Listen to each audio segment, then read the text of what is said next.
दोस्तों, चलिए आज सुनते हैं एक अनोखी कहानी। रात के सन्नाटे में आर्यन अपनी पुरानी बाइक पर घर लौट रहा था।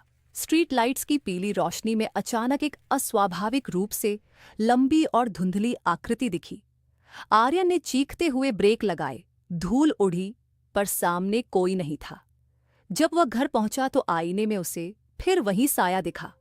कमरे में अचानक बर्फीली ठंडक छा गई और उसकी सांसें सफेद भाप बन गईं। वह पूरी रात लाइट जलाकर जागता रहा।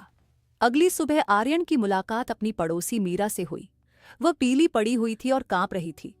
उसने खिड़की के बाहर उस रहस्यमय जंगल की ओर इशारा किया, जहां से वह साया आता था। जिज्ञासा और साहस जुटाकर आर्यन टॉर्च लेकर उस पगडंडी पर निकल पड़ा। सूखी पत्तियों की आवाज और पेड़ों के पीछे छिपती वह आकृति उसे एक जले हुए खंडहर तक ले गई। खंडहर के अंदर राख की महक और भारी सन्नाटा था। ऊपर की मंजिल पर उसे वही साया मिला, जो अब एक युवक की आकृति में बदल गया। आधा चेहरा सुंदर, आधा बुरी तरह जला हुआ। वह रोहन था। रोहन की आवाज आर्यन के दिमाग में गूंजी। न्याय, मुझे न्याय चाहिए। स्मृतियों के फ्लैशबैक में रोहन ने आर्यन को दिखाया कि 3 साल पहले रोहन और मीरा खुश थे। लेकिन एक तूफानी रात विक्रम नाम के एक शख्स ने जलन में घर को आग लगा दी।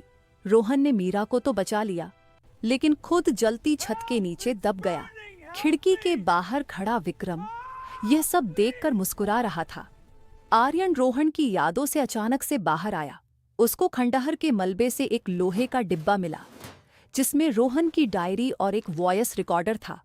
उसमें विक्रम की पूरी साजिश रिकॉर्ड थी। तभी विक्रम वहां अपनी बंदूक लेकर पहुंच गया। जैसे ही उसने आर्यन पर गोली चलानी चाही, रोहन का साया एक बर्फीली आंधी बनकर आया और विक्रम को हवा में उठा लिया। विक्रम की चीखों से पूरा जंगल गूंज उठा। पुलिस मौके पर पहुंची और रिकॉर्डिंग के आधार पर उसे गिरफ्तार कर लिया। अगली रात आर्यन और मीरा ने रोहन की यादों को विसर्जित किया।